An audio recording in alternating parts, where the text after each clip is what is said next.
Hello, everyone, and welcome to another edition of Fit RX. I'm your host, Dr. Greg Dennis, and you are going to really enjoy today's episode. My guest is Christina Schindler. And if you remember, not all that long ago, I interviewed a Dr. Bill Schindler, who is the author of Eat Like a Human. And we discussed, kind of a primitive way of eating and how to just kind of connect with your food. And so now I'm interviewing his wife. And not only that, she is also the CEO of the Modern Stone Age Kitchen, which is their restaurant up there. She's the president of the Eastern Shore Food Lab, which is a nonprofit organization, which I'm sure we will talk about, and also the mom of three kids.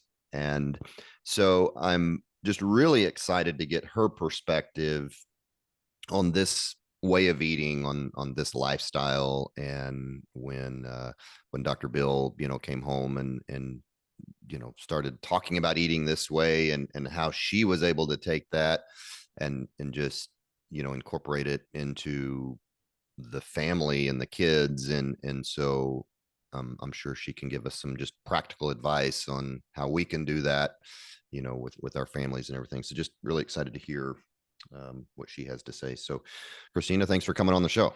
Thanks very much for having me, Greg. All right. Well, I guess first, so I will tell people, if they're listening to this, if they have not heard my interview with her husband, Dr. Bill, I would encourage you to go back and listen to that. It's titled "Eat Like a Human," which is the name of his book, and it would make this episode make a lot more sense. And so, let's start, I guess, kind of from the beginning, whenever that is, and talk about kind of your, I guess, history, maybe how you used to eat, and then maybe it wasn't this dramatic, but I kind of view it as your husband comes home one day and throws a pig on the counter and starts butchering and said, "All right, this is how we're going to start eating." Not um, too far off, actually. uh, No, so talk, yeah. So okay, talk about that, and just when he decided to start, wanted to start eating like this, what was your reaction, and how were you able to just kind of start changing the way you think about food and the way that you eat? great. So I think it's very interesting to note. Definitely go listen to Bill's episode first because it'll put things into perspective. Because I know he probably dove deep into the anthropology and archaeology behind everything. So I lived that. But I think what's very important to note is I was actually a vegetarian when we were married, when we first got married, when we met. So he's like the great white hunter, and I was a vegetarian. I was for 15 years. So I stopped eating meat in seventh grade. And I actually didn't start eating meat again until after our first child, Brianna, was born. So I would have been 26 or so, which I think is a really interesting point to our whole evolution and story, because meat was not part of our family's diet in the beginning at all. And I just didn't like the blood. It wasn't an animal rights thing. It wasn't anything like that. I just didn't like the blood. And growing up, grew up in a wonderful home with my two parents and my brother, and my mom cooked every day.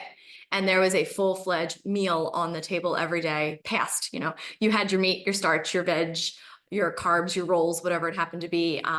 So I grew up in that type of lifestyle, as well as in the morning running to school. It would be the Carnation instant breakfast. It would be the healthy cereal, which was the brown cereal with, some skim milk in it at that point in time. So I was a child of the 90s pretty much, and that's how we grew up. So it was different marrying Bill because I didn't necessarily understand the meat side of things, and where that all fit in. And also, as a family, we had a lot of conversations that evolved more when we had kids, because it was one thing when it was the two of us, you're kind of making your individual choices, even though we sat down and ate together at night. But all of a sudden, when you pull kids into it and one person's cooking and it's what's for dinner this evening, that's when a lot of things shifted for us as a family.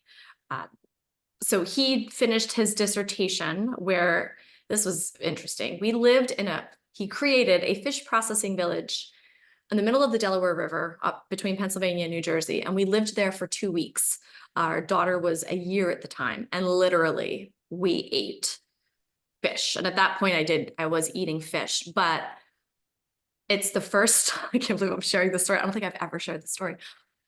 Literally on this fish processing village, we were there for 2 weeks and I was getting hungry. At one point, he had bear and he had buried bear in the ground to cook it in a pit. And there's a picture of me covered with bear grease because I literally devoured it because I was so hungry. And I think that's kind of the beginning for me of just understanding that there was something that was missing in my own diet from my own health perspective. I was always thin, I always had energy, but I realized now I wasn't at optimal health. And we talk a lot about, people can look healthy being thin, but it doesn't mean you actually are nourished Mhm. properly. And I definitely feel like for those late teens, early 20s, for me in my life, that's where I was until we made a switch as a family in the way that we ate. Okay. And so he started kind of pushing this more meat and stuff, and then I guess talk about that transition. I mean, did were you a typical family and had Cheerios in the pantry and you know Pop Tarts No. and whatever, and then just kind of slowly started eating more meat? How did that look? So take meat away at the beginning. I think a big change for us was milk and looking at what we were drinking milk wise. And our first, I think, main switch as a family is when we switched to raw milk. So pretty much our kids went from being nursed to raw milk. And we lived in New Jersey then when the kids were younger. And it's illegal in New Jersey. It's also illegal here in Maryland. And Bill would drive when we were in Jersey an hour and a half each way once a week to pick up at least 6 to 8 gallons of raw milk for the family. And that then he would turn into yogurt, kefir, and we would do a lot of kefir drinks in the morning. So I think kind of the first segue for us really wasn't getting into the meat side of things. It was more looking at the staples that we were eating on a daily basis, specifically milk, because gosh, those go-gurts, like those yogurt drinks, the kids just devour those. And when you start to look at all the junk that is hidden in them, it was how Mhm. can we make those things healthy for kids, our kids. So one thing that we specifically switched to was raw milk. And then when we moved to Maryland, the trip became over 2 hours in each direction. And he was driving to Pennsylvania to get raw milk. And what's funny is by that age, the kids were, 3, 5, 7 type thing. And old enough that they had friends over. And everybody would always talk about the kids, Dr. Bill's milk, because Dr. Bill's milk tasted like a milkshake. And the kids, the neighborhood kids absolutely loved coming over to have raw milk because everybody was used to skim milk. So that was one of our first ways that we kind of transitioned as a family into more whole food that we were eating. But getting back to the cereal question, I can vividly remember standing in our kitchen in Jersey and having probably one of our biggest fights ever. And we don't fight. It's actually silly that this is about cereal, but it is. I was like, what cereal can I buy? I just want mom busy, working full Mhm. time, trying to get the kids out the door. Just tell me a cereal because I will buy it that we can feed the kids. I'll put raw milk on it. I don't care, but it's got to be brown. I know we can even throw some raisins in it if that's better. And he was like, no, there's no cereal. And my like, just tell me the cereal. And what we realized at that point in time, which was critical in our relationship, is we were having two totally different conversations. My conversation was, if I'm looking at the cereal aisle, tell me what I can buy. And his conversation was, you don't even go down that aisle. It's not Mhm. even an option for breakfast. And for us, actually, as a couple, and I think this is huge for your audience, you need to make sure you're having the same conversation with your spouse because it took us a bit to realize I figured there was at least some type of healthy cereal. And in his mind, there wasn't. Mhm. So unfortunately, no, we don't have cereal in our house. And I do miss the convenience of a bowl of cereal. And, it's funny though, that became a treat for the kids when they would go to their friends' houses to have a bowl of cereal. It's funny how treats change as your health choices change. Mhm. And so he started with raw milk, and then talk about just, I guess, kind of the evolution of that. I mean, what came next? And, eventually I know he was, butchering his own animals and all that. So how long did that kind of process take? So, I mean, he had our son out in the tree stand at 4 and would bring back a deer and take care of it. Didn't mean that I necessarily ate it, but it was in the house. We definitely ate a lot of chicken and things like that and try to get as free range as we can. And I think what's important to note for your audience too is we live in a neighborhood. We're in the country in Maryland, on the eastern shore of Maryland, but we don't homestead. We're not on 50 acres. We have sidewalks and neighbors and are doing the whole running to soccer practice and Girl Scouts and all those types of things. So that's how, we grew up. And I think that's very important to note because it's a different experience. So he would butcher a deer in the backyard, literally hang it from the playground. That was something for the HOA to, definitely we were the talk of some neighbors. I know. Everybody knew when it was goose season because they would pluck the geese in the backyard, and as much as they tried to put them in a bag, the feathers made it through the neighborhood. So everybody knew when the Schindlers were out hunting and the feathers would make their ways through. But in terms of our evolution as a family, my husband Bill and Billy is our son, they would cook up the loins right away. I mean, Billy could butcher that deer, field dress it, come back, cut the loins out as it was hanging, and they would have them on the plate that night for dinner. Didn't mean the girls and I necessarily ate that. We might have a side of chicken or something like that. One other thing that is important in our evolution is Bill does all the cooking.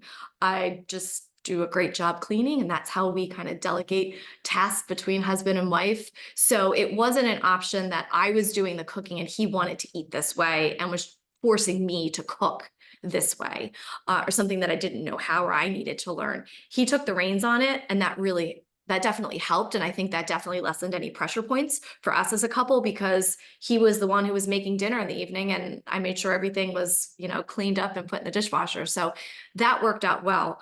A big turning point for us as a couple in regards to this is when he filmed the Nat Geo show called The Great Human Race. So he got contacted, this was so strange. It was in his junk mail by a talent scout in January. By April, he was on a plane to Africa to film a TV show. So we were not looking for a TV show. He was not trying to be on a TV show. They were looking for a professor of bushcraft. They found him. And literally 4 months later, he was on a plane to Africa. So putting that in the framework of Bill cooks everything, and now I'm left at home with 3 kids, and he's cooking this way. How do I maintain that? And it was a huge learning curve for me. What it also was, though, was an eye-opener to all these mystery things he did in the kitchen weren't that hard. And I mean, I hate to say that, but I realized, okay, he does these things at night with like kefir. It wasn't that difficult because the other piece with cooking in a more of an ancestral way, you're focused on the inactive time when things are happening. So it's a fermentation process, let's say for sourdough bread or to make kimchi or sauerkraut. All those millions of microbacteria, they're doing the work for you when you're sleeping, as opposed to other recipes that I was kind of used to, where you're active in the kitchen because you are doing the task. A lot of these processes to make food more healthy and nutrient dense were actually occurring when we were sleeping. So kefir was a great example. I remember before he had the show, we would go to bed, set the coffee pot. He would do this thing with grains in the cabinet. I had no idea what it was. He was scraping stuff. He would get the raw milk out, and then he would put milk back in the cabinet. And my brain from growing up, you never leave milk out. Like, it just always blew my mind how you could have milk sit out in the cabinet. And then we would have these mystery grains the next day of kefir, and we would make kefir shakes for the kids. And then he had to show me how to do it. And he showed me. And I'm like, this is all it is? Are you kidding me? This is so stinking easy. So when he had to leave to go to Africa, all of a sudden, what I thought were these big mysteries of what he was doing. And yes, it was something that you had to do every night, but you had to do it for 2 minutes literally at night to have breakfast the next morning, and it was done. So I think a big change for us as a family with eating this way is you have to be very conscious of your time, and you can't just come home and have a loaf of sourdough bread for dinner. It doesn't work. It has to ferment. You have to be able to deliberately plan for that. And that is very difficult with a family who's on the go and running to the practices and working full time and doing all the things. So for us, it was figuring out a way and a fluid motion kind of schedule, how it fit into our lifestyle. And that really made a huge difference for us as a family over time. Talk about your kids are older now, but when you started all this, it sounds like they were younger. And so talk about what they would eat. You get up in the morning, they're getting ready for school. You said you cut the cereal out. So what are they eating for breakfast? What are you doing them for lunch? I mean, I've said before that even if you eat healthy at home, I mean, the kids are still going to get crap. I mean, at school or church or whatever. I mean, it's just inevitable. But I mean, what did you give them for lunch, and talk about just kind of what they ate in general?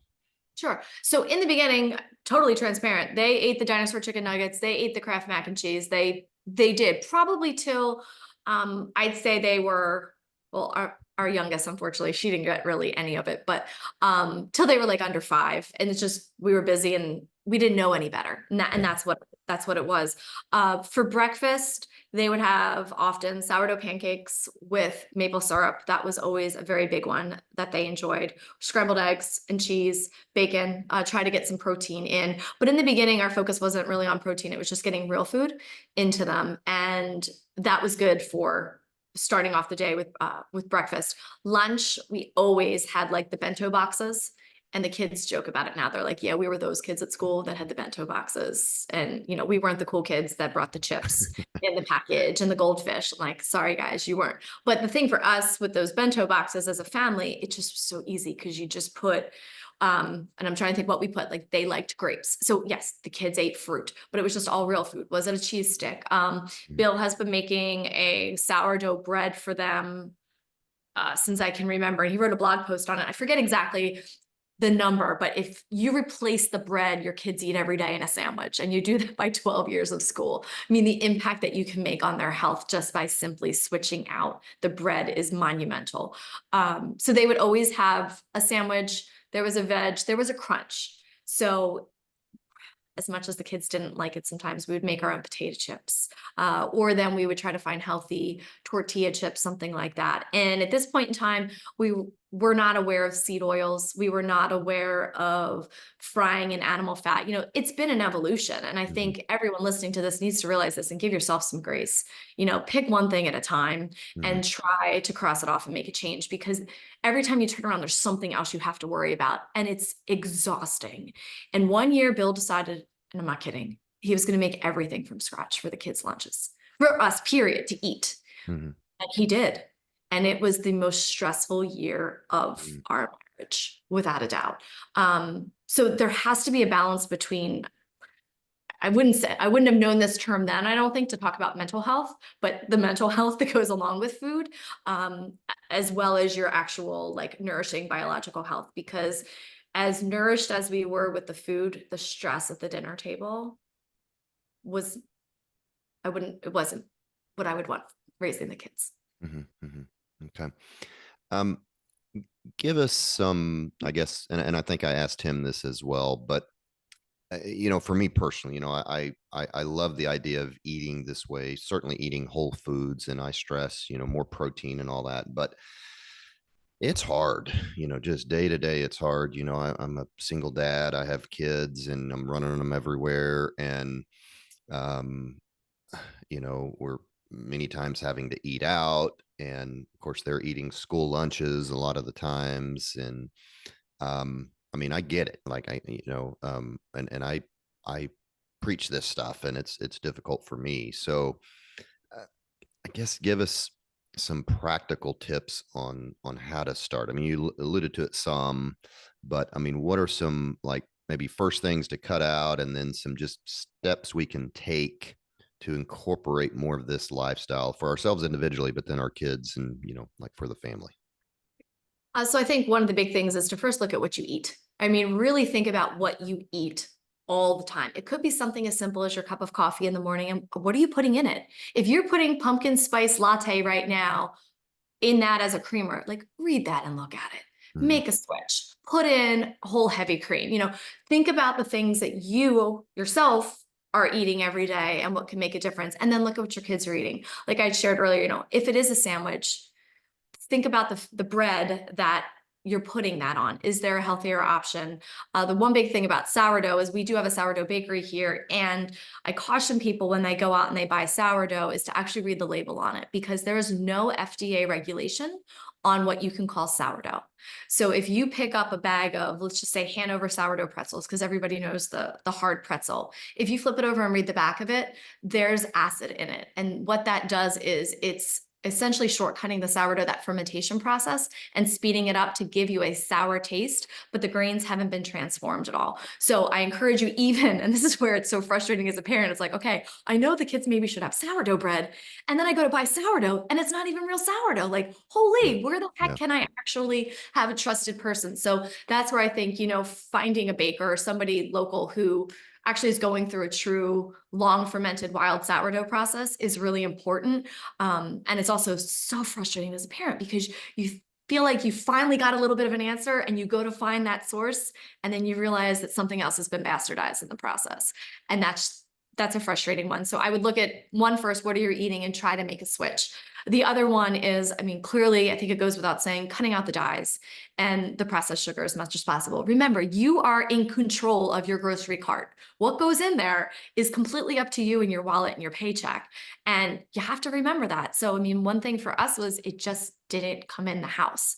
And that Mm, was difficult. And then, of course, the kids are like, well, nobody wants to come over to our house. But kids wanted to come over to our house for different things. Like they wanted the milkshake of the raw milk, which is really funny. They also wanted Mr. Bill's sourdough pancakes. So the kids all slept over at our house because they realized that there's a drastic difference between the Bisquick pancakes versus the sourdough pancakes. So what we've seen actually, so now share with your audience, our kids, it's not all kids, are 21, 19, and 17. We became the house for sleepovers because their friends realized what real food tastes like.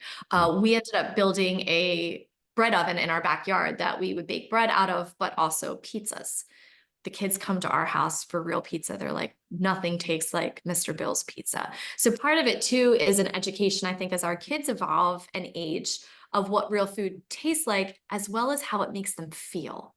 And I think that's a really big one too, because if you're eating this way at home, one thing you have is, let's say, like ammunition with your kids is when they go out to a birthday party or they have the Halloween party that's probably coming up at school right now, mhm, and they sugar gorge themselves on things, they're going to feel the impact of it very quickly. mhm, And not to be crude, but it is what it is. When we go out to dinner and they're used to eating clean, and you struggle to find a place to eat clean, and you literally are looking through the menu to find what you think is the healthiest thing.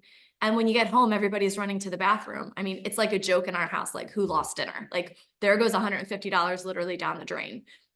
That's mm, very frustrating. yeah. Very, very frustrating.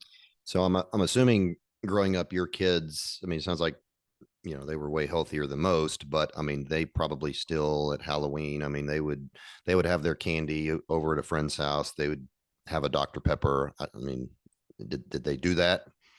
Oh yeah, they're kids, Yeah. absolutely. But I mean, a couple things that we realized is there has to be a balance between kind of this approach to life and living and health, and also being a kid and not being ostracized for different Mhm, things and being yeah. socially acceptable. Um, because the kids are like, well, what do I do if I'm at a friend's house and they pull out soda? Can I just say that I want water? Sure. Or you know what? It's a special treat. You can have it. You're not going to drink a 2 liter, have half a glass. And I think part of that too is talking about moderation. Bill shares the story often, and I remember it vividly. Um, I was very proud. I made all the kids birthday cakes and everything from scratch for years. Now, did they have real sugar in it? Did they have icing and food dyes in it? Yeah, because I made them pretty. It was when Pinterest just started, right? I was very, very proud, Mhm, finding all those fun things. And there was one year he was eating ridiculously clean. He didn't have a piece of the kid's birthday cake. And he talks about that now, like, what the hell was wrong with me? Like, mhm, I didn't have a piece of my kid's birthday cake that you made. mm, Like, that's a whole different level of health and nutrition, of orthorexia, that is not healthy. So there mhm, needs to be that balance to be able to find. And one thing we've done with the kids with Halloween coming up, and we did with them, Halloween, come home, eat whatever you want. And it's really funny, like, spread it out on the floor, trade for your favorites, eat whatever you want. And they maybe ate 5 pieces and then they felt like crap afterwards, mhm, but it's like, kind of get it out of your system, see the impact. And then we kept some of their favorites and they were allowed to have, a piece truly, it was a piece of night, I'm not gonna lie. And then it disappeared and it got donated and that type of thing. And it just made its way out the door. But it is difficult when there's so many other pressures. The big one I found for us was the sports field. You get them out there finally doing an athletic competition of some sort. And then halftime, it's not oranges like when we were kids. Hmm. We've got juice boxes. Maybe they did oranges at halftime. It was halftime oranges with juice boxes, but then it was like an after game packaged carb sweet snack. Like there was Hmm. some kind of sweet reward that needed to be given. And that I felt like that was one sacred area of childhood, like the sports field, like just keep the sugar out. And now that has just gotten a little polluted as well too. Hmm. How do your kids do now? They're older. You've got, young adults, and it sounds like college Mhm. age. What, I'm assuming that the older ones are away from the house. What's kind of their eating habits now? So our oldest, she's a junior at UVA, and she actually just texted us a picture the other night of just a steak on her plate that she was having steak for dinner. Her boyfriend happened to cook it, but she said, "I'm trying, Dad," because she's not a big red meat person. Yeah. But now she's at a point that she realizes the health benefits of the protein. And we are very high protein as a family, even though we own a restaurant with a sourdough bakery. We actually don't eat that many carbs anymore. We're very high protein. So she has done that. And what's been very interesting is the roommate situation, because it's one thing when, you're living at home in our pantry, but when you have to share a pantry with roommates, literally when we went shopping, we shopped the perimeter of the grocery store primarily for her. We brought it all in, and her roommates had the pantries completely full of processed packaged food, Hmm. and Brianna's food went into the fridge and the freezer. And it's just been so eye-opening Hmm. from a shopping perspective, right? And just what that kitchen looks like. But she's also now seen it firsthand with other choices, that people are making as young adults. Now, does she go out and have a good time and enjoy? She's very good for doing research for us, trying to look at pastries, sourdough pastries. So that's her independent mission, is to check out all the pastry places for us for research. But it's also in moderation. And she has definitely realized that. A big change has been as soon as they can drive, they're totally out of your control. Like, Hmm. Right. there's only so much then, because they can get it ourselves. Our son Billy is a freshman in college. He also plays lacrosse and soccer, so he's the kid who works out at least twice a day. So his calorie intake is quite unique. He'll put away a lot of food. And he makes healthy decisions, like going to like for us eating out. I'm not sure. I'm sure you find this too. It's like, where if you got to get something quick and bring the kids to practice, where Hmm. do you go? For us, it's a Five Guys. We'll do a burger without the bun in a lettuce wrap. You Hmm. know, all of us will do that in a lettuce wrap. Billy will get the bun because he's just burning Hmm. through so many calories. He's not worried about the carbs that way. He makes good dietary choices, but I do know, as I've gone in his truck, that there's wrappers on the floor that were never in our house for the past 15 years. And I'm like, really, kid? But it's his money and he's also working out. So there's the element there. And then our youngest, Alyssa, for her making some of her choices, she's realizing like a big treat at this age is to go to Starbucks. So she likes these refreshers, but she's realized that the healthier option is to put water in it instead of the lemonade. And I think it's making some of those choices. Actually think that's the healthiest, because she's going with her friends. It's a social thing. She's still experiencing having a sweet treat, but she's swapped out something she knows is loaded with sugar with water, but she's still having that treat. And I think that is a healthy way. You're not doing it every day, but for her socially, that's a healthy way to be able to be a 17-year-old girl in today's world. Yeah. Yeah. Um, Talk about, I keep asking about kind of practical tips, but you mentioned the raw milk and maybe, whole chickens and these kinds of things. Uh, where can people even start to get that kind of stuff? Do you, Well, I think one of the big things is removing the chains from your food chain, literally. So if you have a farmer's market by you, going to know who your farmer is and getting it directly from the source, or you can ask them where they get things from. Because what I'm realizing now too is some things that we think are whole food have other elements to it that we're unaware of, because where are people sourcing those ingredients from? Like I Right. had shared about the sourdough, you need to ask some questions. And the only way you're going to be able to ask questions is if you actually go to the source. So of course, a farmer's market is going to be one of the best ways to do it. Know your butcher, know your baker, all those types of people. Another thing for us as a busy family with the kids growing up was figuring out what we could make that would last. So we could not make sourdough bread every week. It just wasn't feasible with our schedule, but we could freeze it. So we would make a big batch once a month of the sandwich bread.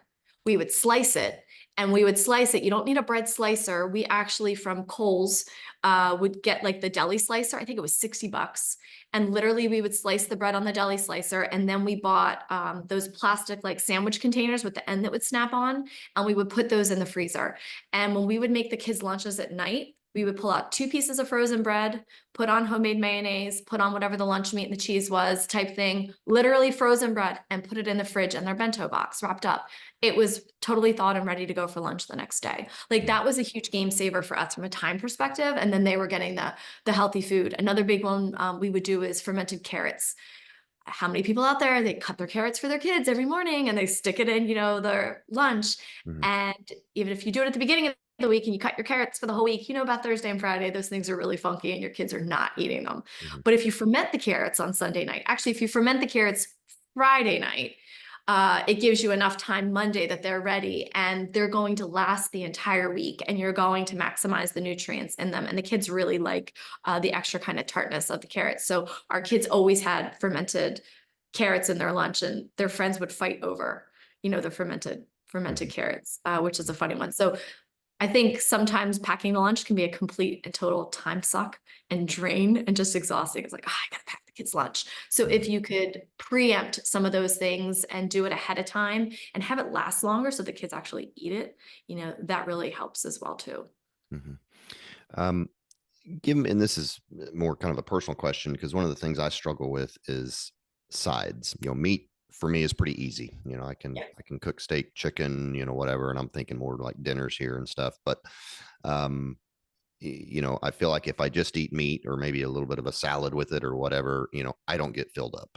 And so give us some idea of sides to go along with the meat. You said y'all don't really eat, your big protein family eat a lot of meat, but I mean, what are some maybe sides that your kids enjoy, that you guys enjoy, that's just, kind of more filling? So I'll get to that point in 1 second, but I just do want to share that our view of what a meal has completely changed as a family. I grew up, like I shared in the beginning, where we sat down as a family, which was absolutely wonderful, and we passed dishes of different food categories essentially, right, around and enjoyed that meal. To me, that was always a meal. Like you needed the 5 basic food groups to pass around. Now it's different. What a meal is we're sitting down and we're having conversation. And yes, we're enjoying food, but it's more about the time that we're spending together. It's not about that we have these food groups. So an example is last night we had ground beef with cheese on it, and that was dinner. And that's okay. That would never have been okay with growing up. Like that would Mhm. have been, where's the other? Where's the sides? Where's those other things? But we had enough ground beef that it filled us all up. But getting back to your question then about sides. So with that, what we could have done, or what we often do, is we have a fryer at home that we have animal fat in it, lard, because there's something that's really good about some fried food. And I don't mean like fried chicken nuggets or anything like that, but fried Brussels sprouts. That is one of our biggest go-tos as a family. We love fried Brussels sprouts. So for your folks listening, big conversation, of course, about nut and seed oil. So that's another thing within your house is just, and this is when your kids are not going to feel, because they're not looking at what type of salad dressing. They might be looking at the flavor of the salad dressing, but they're not looking about what's actually in that salad dressing. Get rid of all industrial nut and seed oils. Go through your pantry, throw it out. Do not donate it. It's not really food. Just get rid of it. That is a huge piece. And truly, it is one that I can't think of one child who is ever going to understand the Mhm. impact of that. They just don't feel it or taste it. So for us, we got rid of all seed oils and replaced it with lard. And literally next to our stove, we have probably right now about 6 different containers of various animal fats. Whether it's, we rendered off the bacon fat and we use that when we cook our eggs, schmaltz, lard, tallow. Bill can tell you all the other white things that are there. But those sides, we fry a lot. It's a very small size fryer. We got it off Amazon, and we just put the lard in it, and that works really well to be able to put things in and fry sides. Another thing we do is we'll make potato chips, and we make French fries. So something that we focus on a lot is the processing behind that food and the why behind it to make it as healthy as possible. So by far, definitely peel all your potatoes, as much as we were told back in the day that, all the nutrients are in the skin. Yes, they might be in the skin, but so are all the toxins, Mm. and it doesn't outweigh it. So peel those potatoes, peel any brown spots. You do not want to eat that. That is just concentrated toxins. You want to get rid of those right away. And we ferment all our potatoes. We do that here at the restaurant, and we do it at home. So in a 2.5% salt brine, we ferment all our potatoes to release the toxins and also increase the nutrient density and get rid of the water that you soak them in. That's one of the things. It's not like sauerkraut juice that you're going to drink. Absolutely not. That's water that you get rid of because it's got the toxins in it. But we will have French fries. So we'll have a burger and we'll have French fries, but the fries are fermented and they're fried in lard to optimize the nutrition. So what we really try to do is look at foods that we eat every day as a family or that our customers do and replace them with the healthiest version possible. And we literally did it with the kids at home, and relative, I think they're okay. It worked, and now we're doing it for our community here. And do you eat many vegetables and fruits? So with vegetables, we are very aware of oxalate levels in the vegetables. So Mhm. we look at vegetables that are very low in oxalates. So we used to have spinach, and we would do a sauteed spinach at night. We haven't had spinach or kale in our house. We used to do kale chips.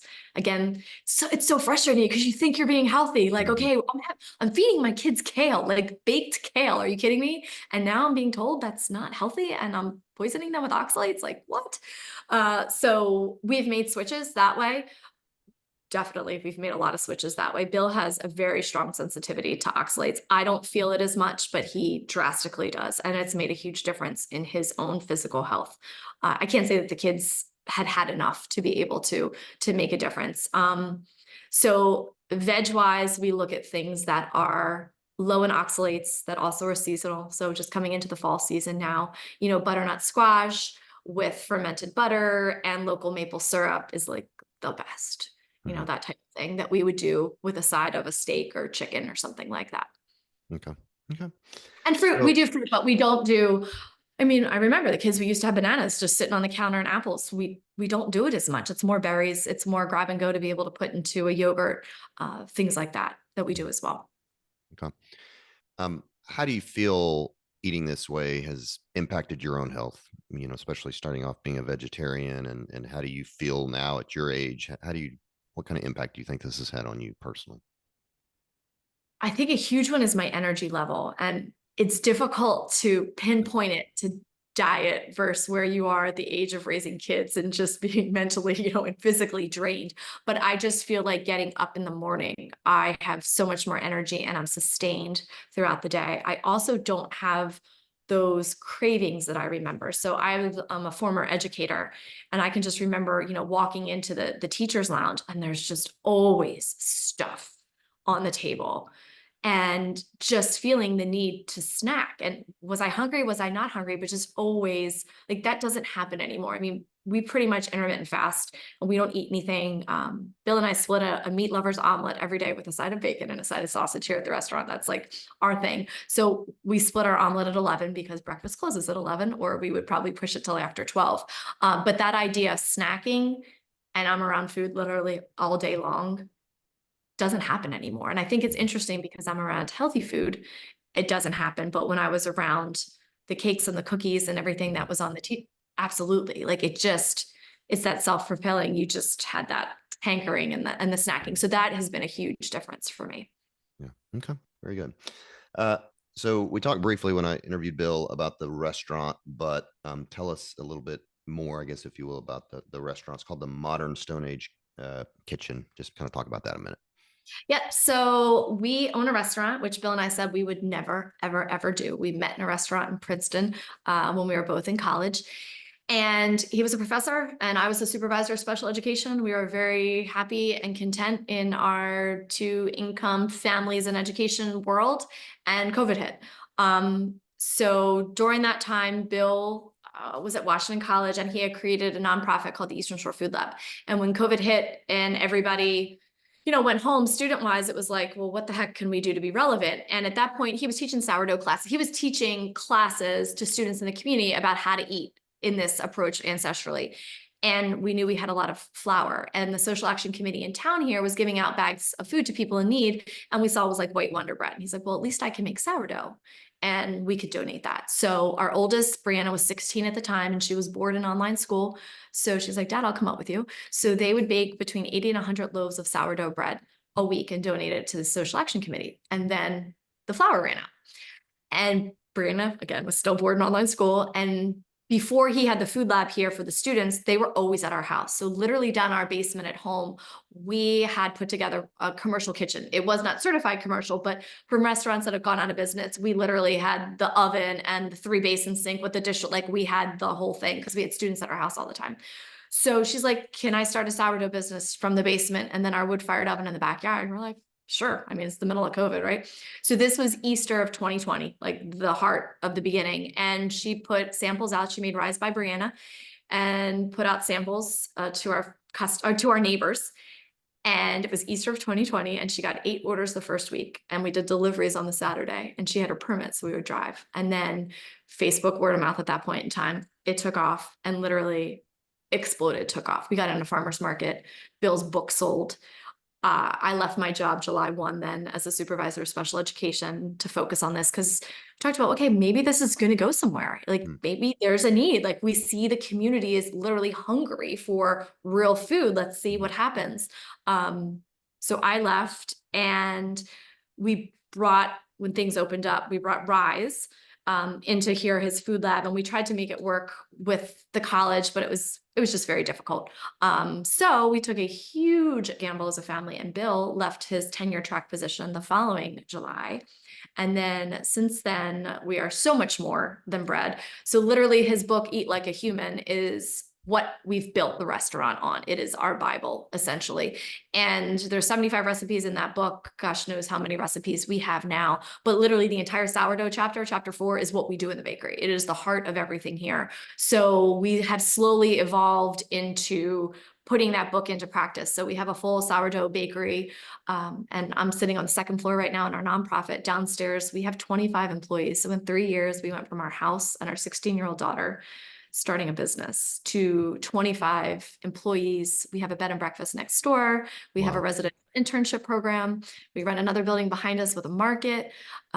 We bring in all local milk. We turn that into cheese. So we bring in all raw ingredients, and we transform that in the healthiest ways possible. So literally what I shared at the beginning of this that we did as a family and that we were making, yogurt in our house and everything, we now do it for the community. So we bring in like 100 gallons of milk a week. It's not raw because in Maryland we can't have raw milk, but we transform that into all our cheese for our pizza. We do sourdough pizzas on Friday. We have sandwiches all throughout the week.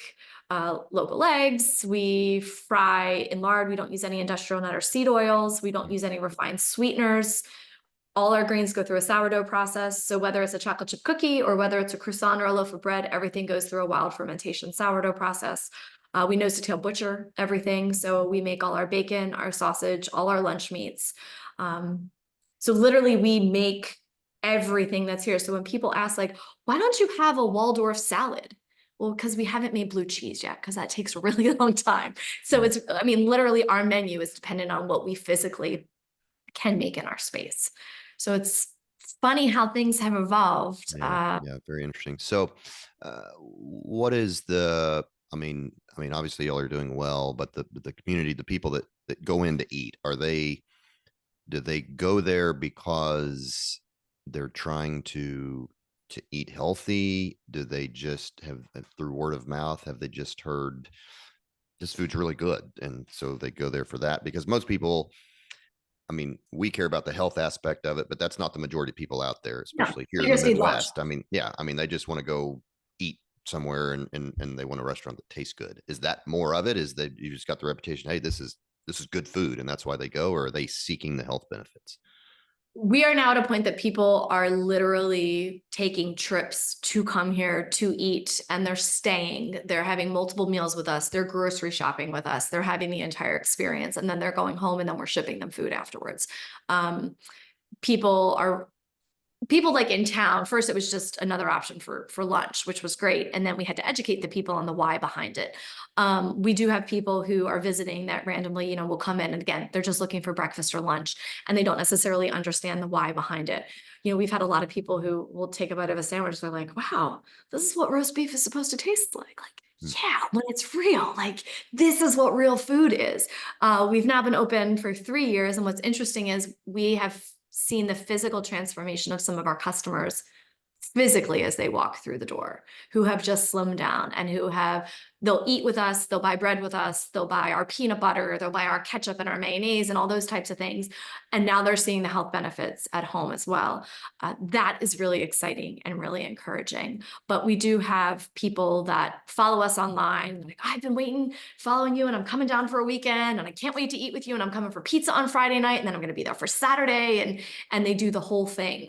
The other piece we do is classes. So through our nonprofit, we do a lot of cooking classes, and we want to meet people where they are. So if they want to come in and buy a loaf of bread, that's great. But if they want to learn how to make it, we've already gone through all the troubleshooting of it. Like, let's help you out. So we do classes mostly every weekend, if not 2 times a week. And we do private classes as well as online classes where people can come and learn. And it's been really rewarding.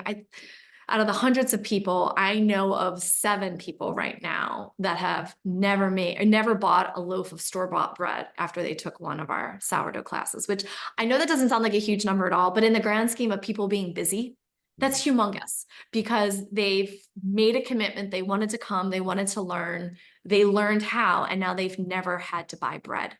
Other people we have, they've learned, but they get how busy it is. They can't do it all the time. So they'll supplement by buying a loaf from us and then, making it maybe on a long weekend type thing. But to have people, and there's only people that have shared that they are so proud to come in and be like, hey, I'm sorry, I've kind of impacted like my sale at the end here for you. I'm not buying any bread, but I'm going to buy those croissants because I haven't figured that one out yet, how to do sourdough croissants. So Yeah. it's nice to see. Very cool.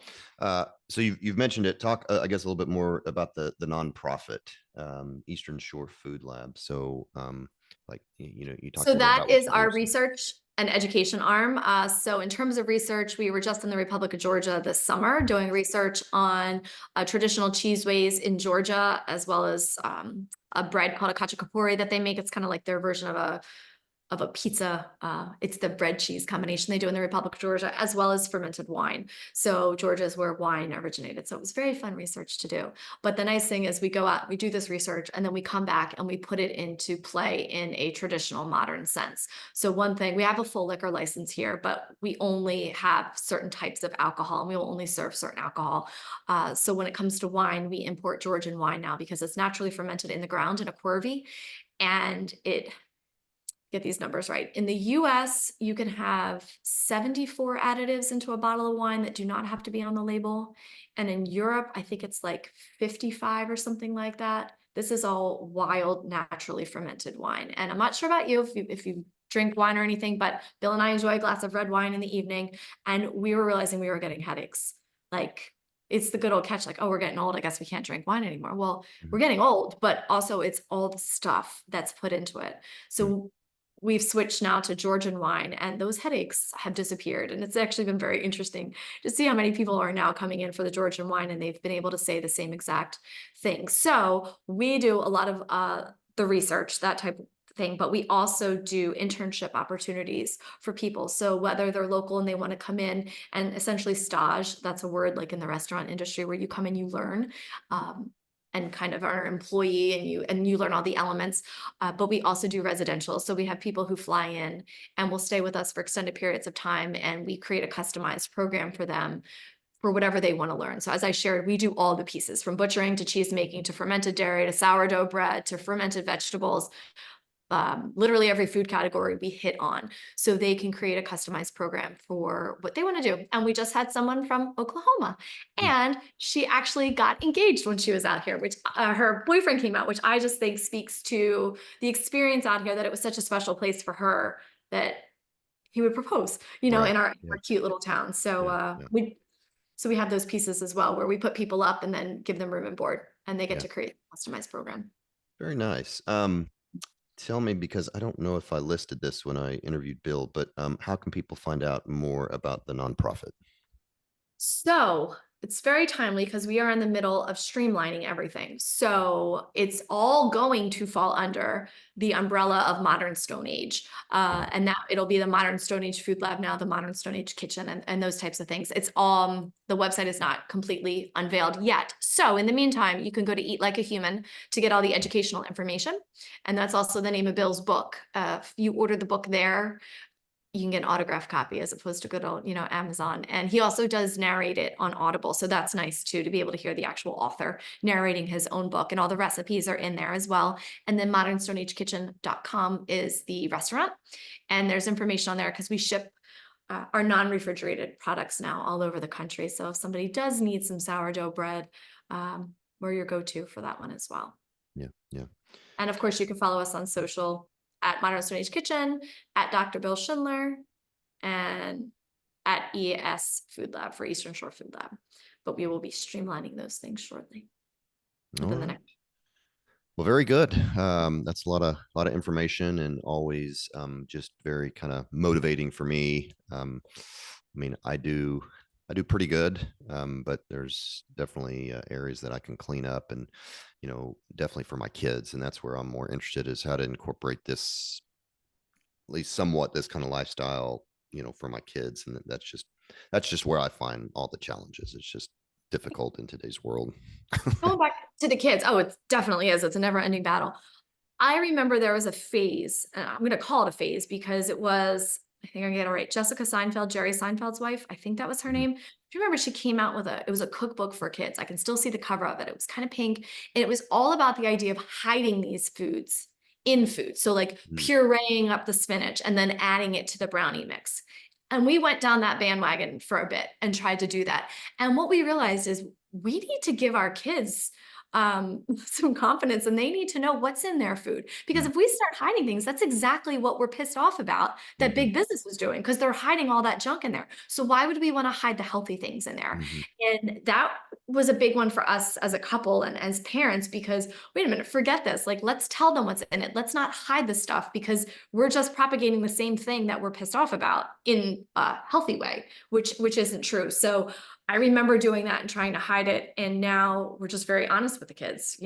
We do an ancestral burger here, which is nose to tail. So Bill has figured out the ratio of liver, heart, kidney in a cow. And then he's put that ratio now into a burger. So it's an Mhm. ancestral burger. So the kids are still getting their organ meat. I'll be honest, we don't talk about it. Like, it's not a conversation at the dinner table. It's just we're Mhm. having burgers tonight. Mhm. No, we just don't talk about it. He's also done some really like things that didn't work. Like, he put fish eggs in one to try to up the protein. That was the most disgusting thing we've all, like, it was absolutely disgusting. Oh, that was horrible. But this ancestral burger is fantastic, and we can't keep it on the shelves downstairs because Mhm. we also sell that in the reach in for people to be able to come and get. So one thing I think it is talking to your kids about food, educating them, trying not to hide things from them, and having those true conversations, because they're getting it from every single way. If I get one more thing from my kids about what they saw on TikTok, like, Mhm. seriously, I mean, they're getting the education. So you should be the first one there Mhm. helping to educate them along the way. Yeah, yeah. All right. Well, good stuff. Well, as we wrap up here, my listeners always know I ask my guest if they could give us one health tip to make us healthier today. What would you say to that? Give yourself grace. There's so much that is going on, and you're getting information from so many different outlets. And when you think you're doing something right, and then you find out, like the kale, that there's something else with it, just know that this is a process and it does not happen overnight. And be okay about that. Do not beat yourself up about it, because you can go into a spiral as a parent, and that's not healthy for anyone. So Mhm. give yourself some grace, take one thing at a time, make that change, and don't try to do everything at once, because unfortunately, it's not attainable, and you Mhm. need to make things attainable for yourself and for your kids. Yeah, yeah. Great advice. All right. Well, thank you so much for your time, You're and very welcome. certainly appreciate everyone listening. And we will talk to you next time. Thanks.